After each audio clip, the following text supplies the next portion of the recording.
Welcome to the Growing in Love for Life podcast, where it's all about saving and strengthening your marriage and creating the relationship you really deserve and want to have. And now, from growinginloveforlife.com, relationship and marriage coach and best-selling author, your host, Liam Naden.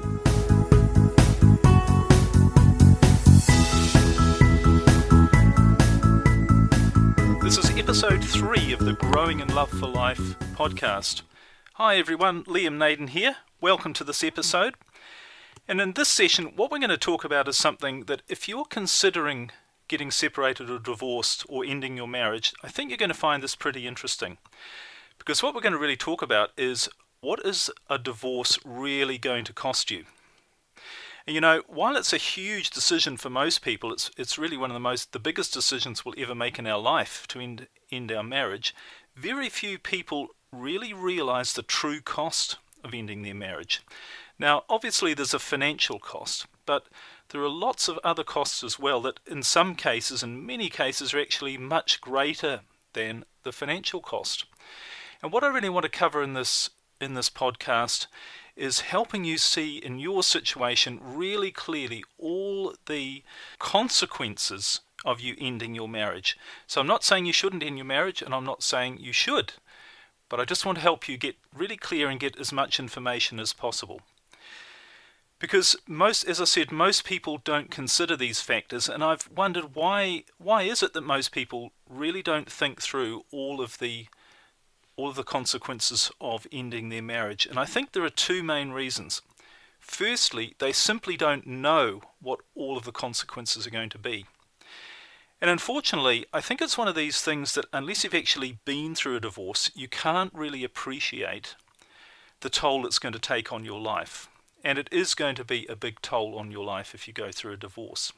Now, fortunately, I have myself been through it, and I obviously know a lot of other people who have. So that's what I want to do is, if you like, help you to see from the other side what the picture's going to look like of your life if you were to get a divorce. So that's the first thing. Most people just simply don't know what all the costs are. But the other thing is that if you're considering getting a divorce or ending your marriage, it's a very emotional time, isn't it? I'm sure you'll agree with that. There's going to be huge pressures on you. You're probably feeling tired, very stressed. So it's really the worst time to try to think clearly and logically about and to make such a big decision. So as I've said, the purpose of this podcast is to show you what the financial and other costs are, and to help you really see what you could expect so that you could make the most informed decision about whether or not you really should go ahead with ending your marriage. You know, a lot of people, in fact most people, say to me who've been through a divorce, who've decided to end their marriage, if I'd only known what it was really going to do to my life, I probably would have put a bit more effort into trying to save my marriage first. And that's obviously another thing that another message of this podcast is, maybe there's something else you can do. Maybe there's a bit more you can do. Maybe you're just one step away from finding the right information that's really going to help you save your marriage, that's going to help you avoid going through the wrench of a divorce. Also, to help you with this process, I've actually prepared a special worksheet. So you can actually download this from our blog, which is at liamnaden.com. You'll see it there listed under the podcast, episode 3. And you can download and print off this worksheet, and it'll help you go step by step through some of the things that we're talking about in this podcast and applying it to your own situation. So whether you want to pause this podcast now and pause this recording now and download it, or do it later, just go to liamnaden.com and look for the download. You'll find it very useful. Okay, so let's start looking at some of the costs of a divorce and seeing how it's going to apply to you. Now, the first major cost, of course, and the one that everybody thinks of first, the most obvious one, is the financial cost. But there's a bit more to it than you probably think. But there's no doubt that getting a divorce is going to have a huge impact on your financial position. And in fact, surveys have been done that showed the one thing that is going to have more of an impact on whether you achieve financial independence or wealth in your life is divorce. It's the biggest negative impact. It's the biggest thing that stops people from achieving long-term financial wealth. That's what surveys have shown. And no matter what you think or what you're expecting, the financial cost is going to be bigger than you think in a divorce. Now, why is that? Well, things, for the best will in the world, it is amazing. What I've seen is that two people who have previously been the best of friends, or certainly life partners, lovers, parents to children, you think, how can those people turn from that to being bitter enemies? But it does happen all the time. And no matter how smoothly you think things are going to go in your relationship or ending your marriage, and no matter how much you and your spouse say you're committed to it being easy and simple and stress-free, the reality is that it's not going to be, and you need to be prepared for that. And the reason I say it's not going to be amicable is because the problem is that for the first time in your relationship with your spouse, the two of you are not going to be on the same side. And whereas from the perspective before you end a marriage, you can see that you're going to work together for the best of everybody, the reality is that after you go through the end of a marriage, you are simply on opposite sides. And it's very difficult to imagine that beforehand, but that's what happens. That's the reality. You're no longer on each other's side. You're all of a sudden on your own side, and your spouse is on their own side. So that's why far more often than not there is conflict. And in fact, if there isn't conflict, usually what I've seen is the reason for that is one partner, or one of the two people, is prepared to compromise totally on their position. So you need to ask yourself, are you willing to do that? And you might think you are, but you might turn out that you change your mind later, and I don't think you should compromise. So there is going to be some conflict, and you need to expect that. So given that there's going to be a bit of conflict, what are the costs that you can expect when you end your marriage? Well, firstly, there's legal costs. Now, these can rack up really quickly. I don't know what lawyers charge in your part of the world, but here where I come from, it's upwards of $200 an hour. And the problem is when you're dealing with emotions and personal situations, things can get very complicated. And they can look simple from your perspective, and you can see this is the solution to this problem. It's obvious. But the person on the other side is going to have a completely different picture probably of that situation, and they're going to want a different outcome. So trying to resolve problems when you've got two people on opposite sides is a lot more difficult than you might think. So, and if it gets to the stage where you have to take some of these disputes to court, you'll be astounded how the costs can rack up very, very quickly. So whatever you think your legal costs might be, and what I've put on the worksheet there is a space for you to estimate what you think your legal costs might be in getting a divorce. But I suggest you realistically might want to double it, just to be on the safe side. And you also need to think, where is the money for these legal bills going to come from? And unless you've got a lot of cash in your bank account, which many people obviously don't have, you've got to think, well, where is it going to, how am I going to pay for the legal costs? And usually, obviously, it comes from a sale of your assets, but once that starts to happen, of course, that's going to impact on your overall net worth as well. And that's the second area of costs in a divorce, which is the loss of your assets. And in a lot of places in the world, and certainly here in New Zealand where I come from, the law says you split everything 50-50. So you obviously want to check up what the situation, what the rules are in your country, because in some places it's a lot worse than that, particularly for the husband or the person who's not going to be looking after the children. So you're probably going to lose at least half of your net worth of what you've got. And if you have things such as a business, things can be even more complicated, because then you have to do things like come up with a valuation for the business, and then say, well, if, for instance, if you want to buy your partner out of their half of the business, how are you going to fund that? what impact is that going to have? And because of the loss of assets, divorce is probably going to mean for you a significant change in your lifestyle. So, for instance, if you're the one who's going to be moving out, you're going to have to find somewhere else to live.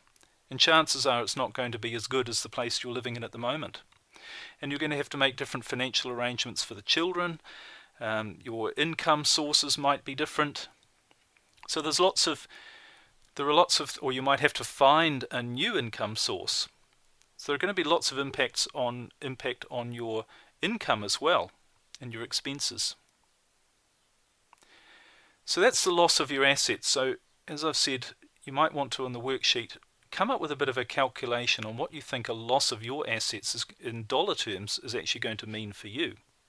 But the third area of financial impact that a divorce creates is actually replacing some of your assets.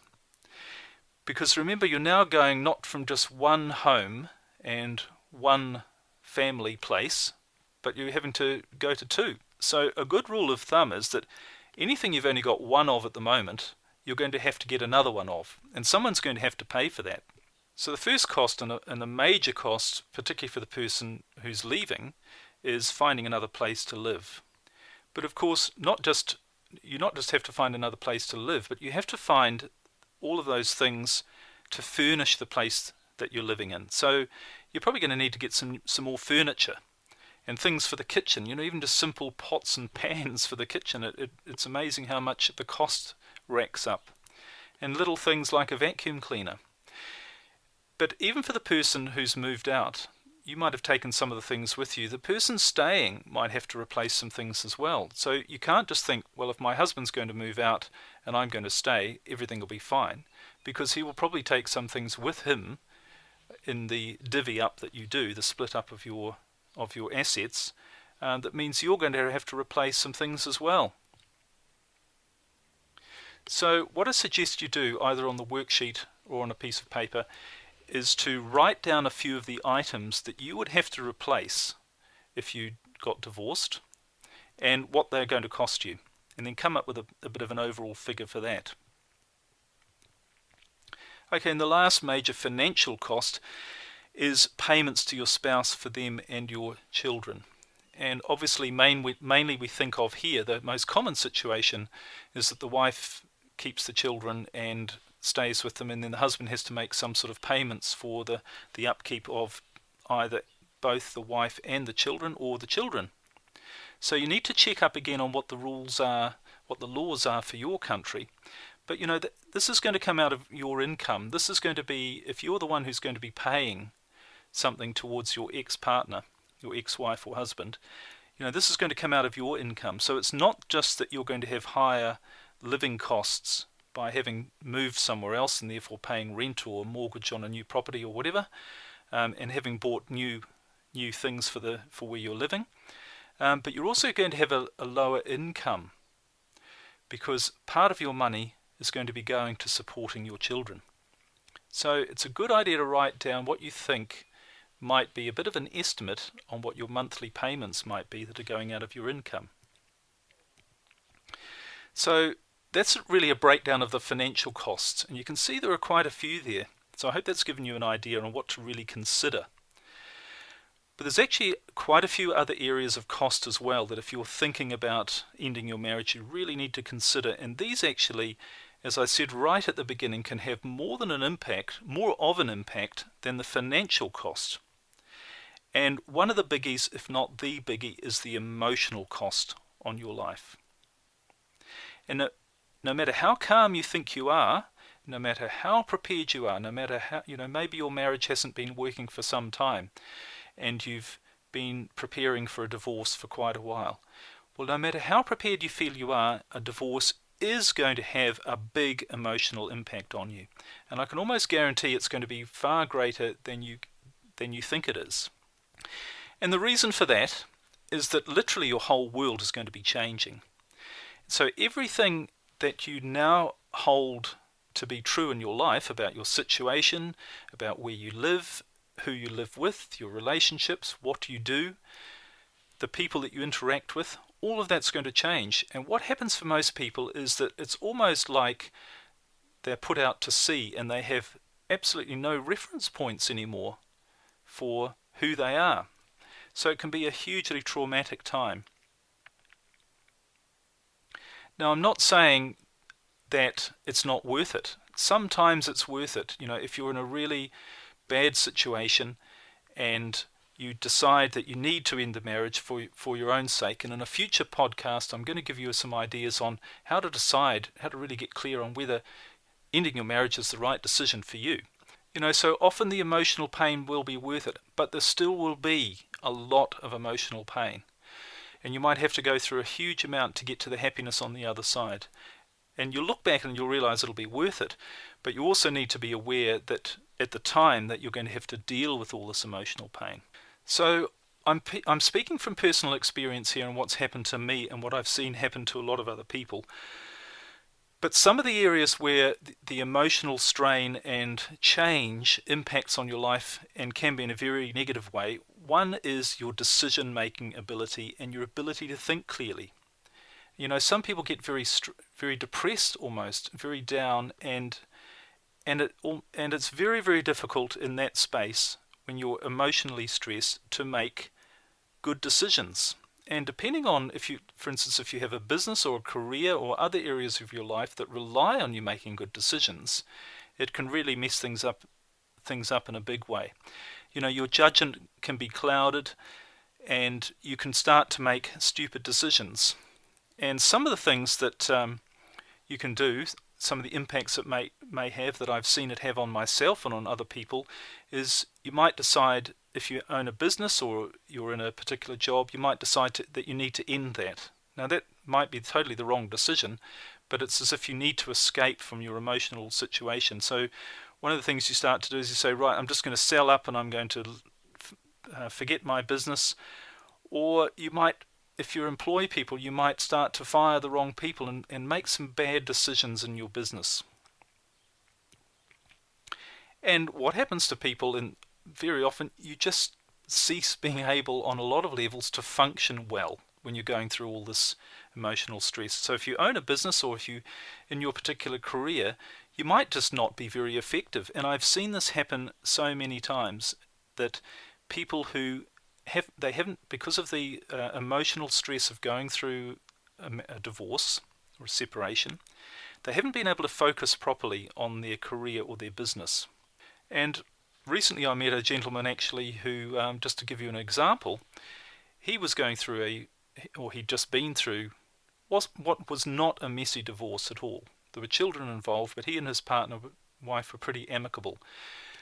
But even in that situation, he was a consultant for a large internet company. He had his own business doing very, very well. And he literally lost the plot with that, and he lost his business. And 6 months after, actually it was a bit less than that, about 4 months after he separated from his wife, his contract was terminated. Literally his business was shut down, because most of his business was as a consultant to this large company.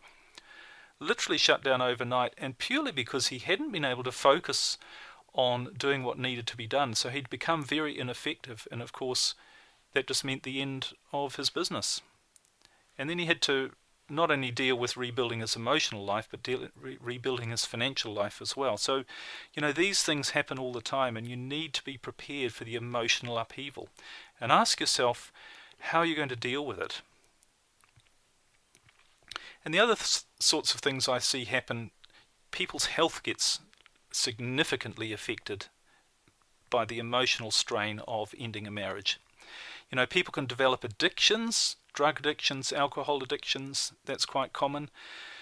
But the other thing in terms of health is that people who are quite healthy, maybe you're on an exercise, you exercise regularly, you go to the gym, and you eat pretty well. You've got a routine going with your diet and your exercise, and often that can go out the window. People can stop that because, again, they just almost feel too emotionally stressed to keep that, to maintain that discipline. So I can't overstress what the emotional impact is going to be on you if you decide to have a divorce. It's something that people take often take years to get over. And you should expect that it's going to take you a lot of time to get over your divorce. Some people never get over it. I talk to people who were divorced 20 or 30 years ago, and it's as if every third or fourth sentence they're making some reference to their wife of 20 years ago or their divorce. It's amazing the impact it has, but it's because it's such a life-changing event for us. Now, the third area that you need to consider about what a divorce is really going to cost you is the impact on your family.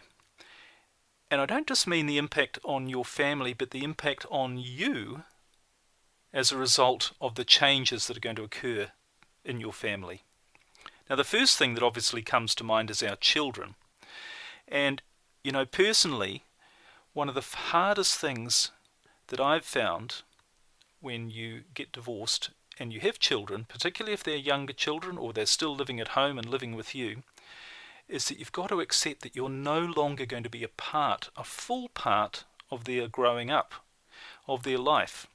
And that doesn't, even if they're living right next door and you're seeing them whenever you want to, the reality is you're not going to be sharing in their life to the same degree that you do now.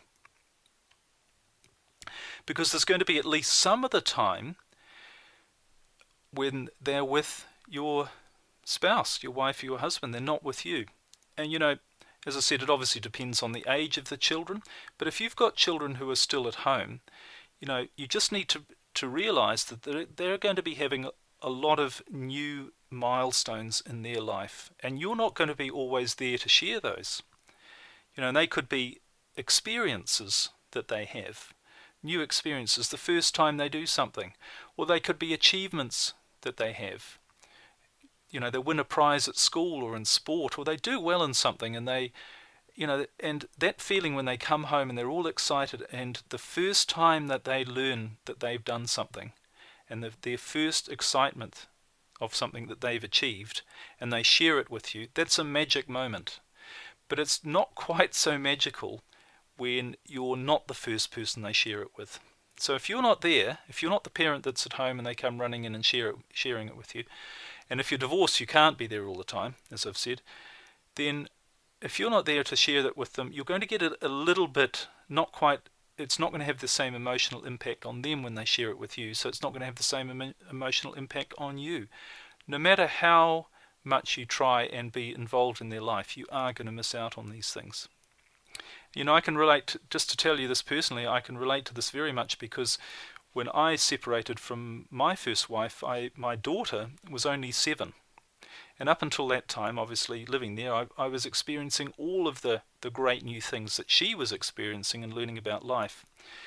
And, I just know the pain it was for me not seeing her on a day-to-day basis because she stayed living with her mother. So I didn't see her first experiences of going to a new school or making new friends or doing well in a subject at school, getting good grades in a test and being excited about it, or getting an award for some of the sports or the cultural activities she was involved in.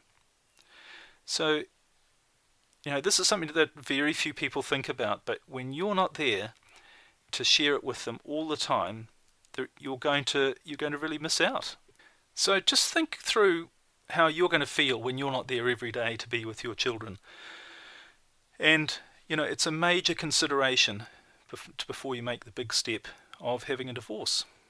Now, obviously, your children, they're always still going to love you, and that's something that, no parent can ever take away from another parent, even if they wanted to, or nobody can take away from you. They are your children, they're going to love you.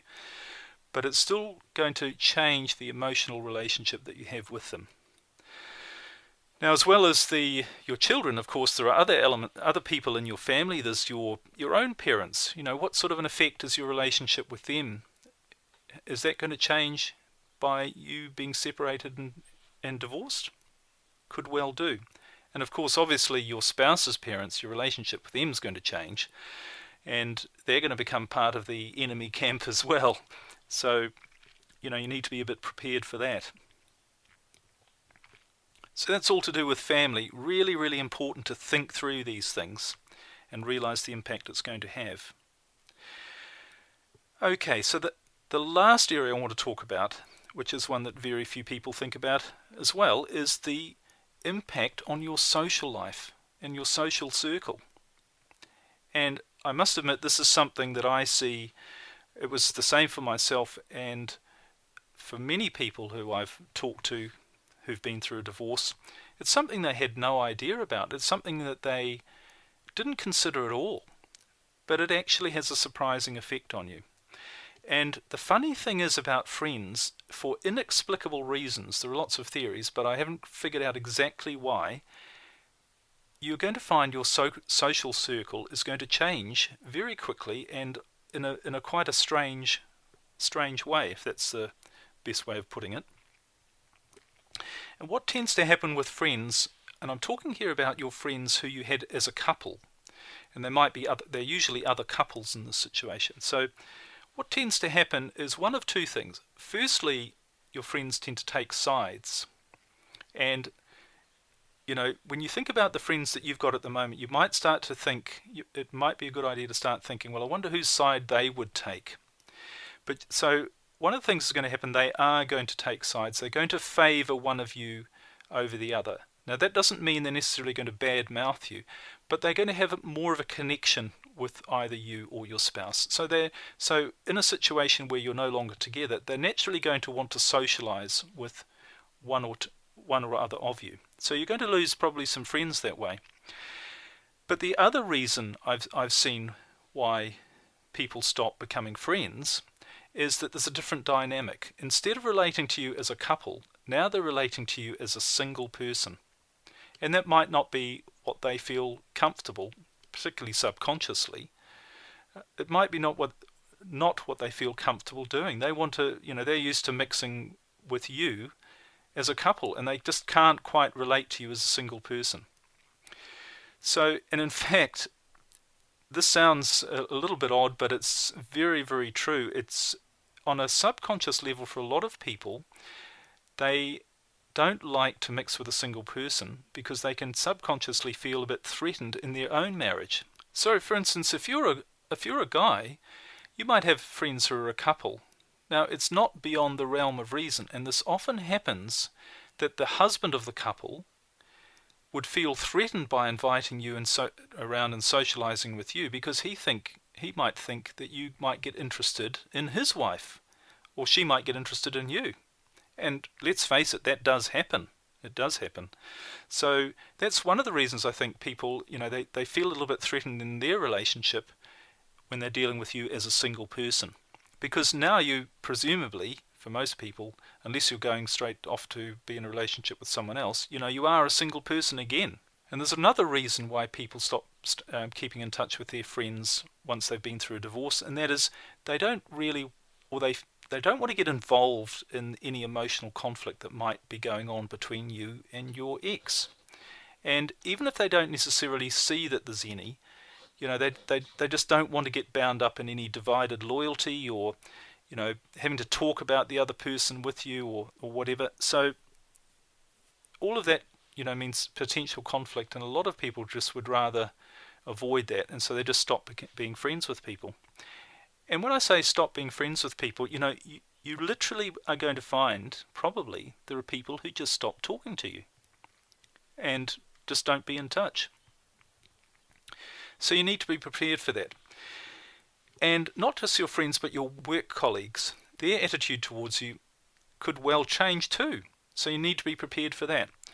So maybe it's a good idea to think through who are the friends you have, and consider what impact a divorce might have on you. And also be aware that no matter what you think, there's probably going to be some quite unexpected things that go on in your social life. So just be prepared for that as well. Okay, so we've been through a few things here, and what I'm really hoping is that if you are considering a separation or ending your marriage, that these things are going to help you make a more informed decision. I see too many people who think divorce is the easy way out, and it's because they haven't realized all of these different things. And when they've become separated and it's too late, they often have deep regrets and wish they'd just done a bit more to try and save their marriage, because they didn't realize how life-wrenching it actually is and what a huge negative it really was for their life. So if you're really considering ending your marriage, no matter what emotional space you're in, I really hope you'll consider all of this information. And the other thing I'll hope you do is, maybe just look for a little bit more information. Maybe just try something else. Just believe, even if you've got to the point of you've absolutely had it, just believe that, maybe there's a solution. Think back to the early days of your marriage, your relationship, and the good times, and think, is it a possibility that I could recreate those? And really ask yourself the question, do I really want to end my marriage, really? Or am I just so emotionally tired of my situation at the moment that I just don't have the energy to fix things anymore? So if it is the latter, I encourage you, just don't give up. It's not the time to make the sort of decision when you're emotionally tired. It only takes a little bit to turn things around. I've seen this as well. And I hope with the information I can share with you, you're going to find ways to be able to turn it around. Some of the ways I want to help you are, you can listen to any of the podcast episodes, of course, in our podcast series. I also have a free report on 5 ways or 5 key things to do to save your marriage now, and that's on the website at growinginloveforlife.com. And if you want a little bit more, I also do some private coaching, and you can contact me by email and I can give you some details on that. And that's at just email me at liam@growinginloveforlife.com. So that's all for this episode. I hope you found it useful, and I hope that it gives you a lot to think about this big decision on whether or not you should end your marriage. So that's all for now, and we'll talk to you next time. Bye.